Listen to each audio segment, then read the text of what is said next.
নতুন খামারের কোনটায় লাভ বেশি? দেশি গরুতে লাভ বেশি, না দেশি ক্রস লাভ বেশি, না ফ্রিজিয়ান গরুতে লাভ বেশি? যেটা আমার মতে বেশি লাভজনক পেয়েছি ফ্রিজিয়ান জার্সি গাভী পুষে। দেশি গরুতে একটি বছরে বাচ্চা দেয়, দুধ বিক্রি করা যায় না। একটি গরু স্বাভাবিক 2 কেজি দানাদার খাবার না দিলে গরু পোষা যায় না। 2 কেজি দানাদার খাবারের দাম 100 টাকা। বিচুলি আছে, সেতে খরচ মোটমাট সারা বছর টানার পরে একটি গরুর পিছনে খরচ হয় 50,000 টাকা প্লাস। দেশি গরু একটি বাছুর বিক্রি হয় 50,000, 45,000, 50,000 টাকা দেশি গরুর বাচ্চা। তাতে খুব বেশি লাভজনক আমি পাইনি। দ্বিতীয়ত সায়াল গরু, একটি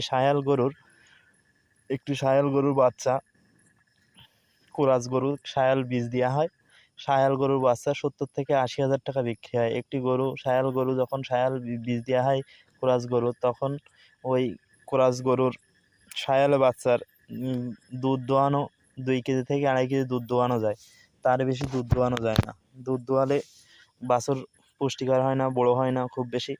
তাই বাছুরের সবসময় দুধের চাহিদা বেশি থাকে সায়ালের। তাই সায়াল বিট দিলে কুরাসের পেটে, তখন সেই বাছুর খুব বেশি উন্নত করতে গেলে দুধ না দোয়ালেই ভালো হয়।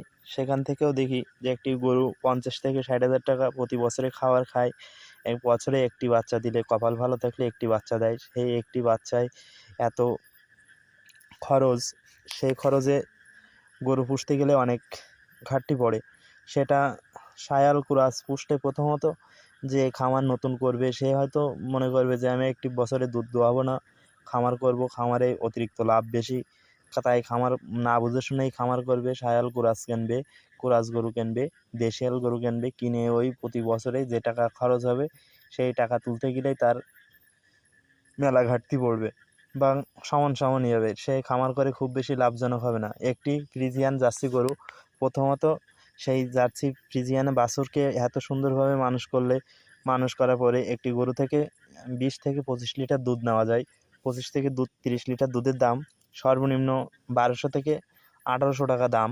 এর ভিতরে সব জায়গাতে সমান দাম না। আমাদের এলাকায় দুধের দাম 50 টাকা, কিন্তু খামারে যখন বিক্রি করা হয় তখন 45 টাকা সর্বোচ্চ রেট থাকে। 45 টাকা রেট থাকলে 25 কেজি দুধ হলে 900 টাকা, আর এ হচ্ছে 450 টাকা। 900 টাকা আর 225 টাকা, 1100 টাকা বিক্রি হয়। 1100 টাকা বিক্রি হলে সেই গরুটা প্রতিদিন খাবার খায় 8 থেকে 10 কেজি। 10 কেজি খাবারের দাম 500 টাকা। আর বিচুলি আছে, ঘাস আছে, ঘাসে তেমন খরচ না, বিচুলিতে খড়ে একটু খরচ আছে, সেটা মানিয়ে নেওয়া যায়। যে গরুটার খাবারের দিক থেকে 10 কেজি খাবার বা ওই 600 থেকে 700 টাকা খরচ হয়। গরুটা প্রতিদিন দুধ দেয় 11 থেকে 1200 টাকা। আর যদি যারা একটু বাইরে ভালো পোষে, সেই গরুটাই অনেক সময় দুধ বেশি হয়, সেই দুধটার দামেও বিক্রি করা হয়, দামে বিক্রি করতে পারে, সেখানে একটু লাভজনক বেশি হয়। কিন্তু আমাদের সচরাচর আমাদের এলাকায় দুধের দাম 45 টাকা রেট। 1 লিটার দুধ নিয়ে 45 টাকা। আর যদি কোম্পানিতে ওটা হয় তখন 50 টাকা রেট পাওয়া যায়। 50 টাকা রেট হলে 25 কেজি দুধ হলে 1250 টাকা দাম হয়। দোয়ানো শিখতে হবে, দোয়ানো না শিখলে খামার করে ফ্রিজিয়ান গাভী পুষলে সেটা লস হবে। নিজে আগে সব সময় ট্রিটমেন্ট সুন্দরভাবে দেওয়া লাগবে। যে ট্রিটমেন্ট সচরাচর একটা ডাক্তার ডাকলেই 400 থেকে 500 টাকা, যে ডাক্তার না ডাকলে যদি নিজে সেটা বোঝা হয় বা নিজে জানা থাকে, সেটা দেখতে খামারের দিকতে অনেক সুবিধা। তাই সব কিছুই প্রথম বকনা থেকে শুরু করবেন।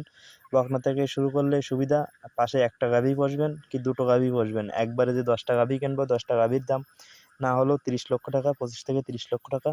30 লক্ষ টাকা দিয়ে গাভী কিনে 10টা যদি গাভী পুষতে যান, তাহলে তার ওই গাভী সুন্দর হবে কিনা, ভালো হবে কিনা, সেটা অনেক ঝামেলা। কিন্তু প্রথমত আপনি তো ভালো বুঝবেন না, তাই প্রথমত বকনা কেনেন, সাথে একটা দুটো গাভী কেনেন। গাভী থেকে কিছু প্রথমত 5টা গাভী কেনেন, দুটো গাভী কিনবেন, দুটো গাভী কেনার পরে 5টা বকনা কিনবেন। একসঙ্গে তো ভালো বকনা পাওয়া যায় না, আস্তে আস্তে ফ্রিজিয়ান ভালো মানে আমেরিকান ডিয়ারেও কিনতে পারেন, এসিআই কিনতে পারেন, বা ব্র্যাকের যে বুলটের বাচ্চা, বা এখন ভালো মানের বাচ্চা, যাতে মার দুধের লিটার মানে বা হ্যাঁ, মার দুধের লিটার একটু বেশি, 20 থেকে 25 এরকম জাতের বাছুর কিনবেন। কেনার পরে সেই বাছুর জন্য সুন্দরভাবে আপনি লালন পালন করবেন। প্রথম বাচ্চা দিলে যাতে 18-20 দুধ পাওয়া যায়, পরের বার দুধ বেশি হয়। প্রথমবারে দুধ একটু কম হয়, পরের বার দুধ বেশি হয়। তাতে খামার করলে খামারে স স বেশি পরিমাণ লাভজনক হবে। একটি গরুর লাভজনক আগেই বোঝা উচিত। গরু পোষার পরে যদি ভাবেন যে আমার কোনটায় লাভ হবে, কোনটায় লস হচ্ছে, তখন আপনি হয়তো বুঝবেন না। কিন্তু নিজে করলে এটা সুবিধা হয় যে জানা যায় যে কোনটায় লাভ, কোনটায় লাভ কম। যে পরিমাণ খাবার দেবেন সেই পরিমাণ যদি দুধ না হয় সেটাও এক ঝামেলা। যে আমি বলে দিলাম যে গরুর দুধ আছে 25 লিটার, বাড়ি যেয়ে দুধ পালেন 15 লিটার, 10 লিটার, তখন হয়তো আপনি লসে পড়বেন, জানবেন না, বুঝবেন না যে কতটুক দুধ হয় কি না। তাই প্রথমত বকনা পোষাই লাভ। বকনা পুষে আর সাথে একটা কি দুটো গাভী পুষতে হবে। সেই গাভীটার কী পরিমাণ কী খাবার দেওয়া হয়, কতটুকু দুধ হয়, সেই গাভী থেকে অনেক ধারণা পাওয়া যায়। তাই প্রথমত একটা থেকে দুটো গাভী পুষবেন, সাথে পাশে বকনা পুষবেন। সেই বকনা যখন বাচ্চা দেবে তখন আপনার সফল খামারির একটা নাম আসবেই। কিন্তু খামারি করেই যে আপনি কবেন যে আমি সফল হয়ে গেছি, কী করে সফল হব কি না, কি এই খামারি করে এত টাকা লস। এক একজন এক একভাবেই বলে যে খামার করলে এত টাকা লস হয়, আমি খামার করলে কি হবে কি না, এই চিন্তায় অনেকেই খামার করতে চায় না। খামার করলে ভেবে চিন্তেই করতে হবে। গরু রাখার জায়গাটাও সুন্দর রাখা লাগবে। বা খামার করলে হঠাৎ করেই দেখা যায় যে সে খামার করে গোয়ালির পিছনে এত টাকা খরচ করে যে পরে গরু কিনতে গেলেই সে তার কাছে টাকা পুঁজি কমে যায়। তাই খামার করতে গেলে নিচে ফ্লোরটা খুব সুন্দর করবেন, নান্দাগুলো ভালো করবেন। উপরের চাল যে আমার ছাদ দেওয়া লাগবে, টিন দেওয়া লাগবে, অ্যাডবেস্টার দেওয়া লাগবে, এমন কিছু না। উপরের চাল নর্মাল হলেও সমস্যা না, কিন্তু নিচের ফ্লোর বা নান্দা খুব সুন্দর থাকা লাগবে। যেটা সচরাচর অনেকেই ভাবে যে নান্দাগুলো আমি নর্মাল করি, প্লাস্টিকের বালতি ও অনেক কিছু দিয়েই খাওয়ায়। ড্রাম কেটে নেয়, তেলের ড্রাম, নান্দা, সিমেন্টের নান্দা কিনে আনে। জার্সি করে পুষতে গেলে তো এইভাবে হয় না।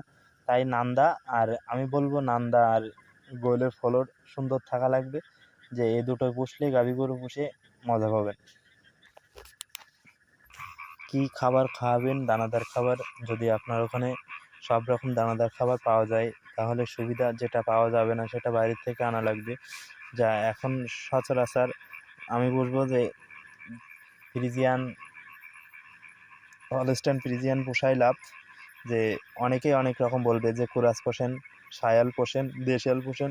আমি বলবো যে ফ্রিজিয়ান গরু পোষেন। ফ্রিজিয়ান গরুতে যেমন মাংসে, যেমন দুধে, সব দিক থেকে গরুর বা রেটেও অনেক ভালো পাওয়া যায়। তাই ফ্রিজিয়ান গরু পোষায় অনেক দিক থেকে লাভ। তাই ফ্রিজিয়ান গরু পুষলে আপনারও সুবিধা, দেশের উন্নতি, সব দিক থেকে ভালো।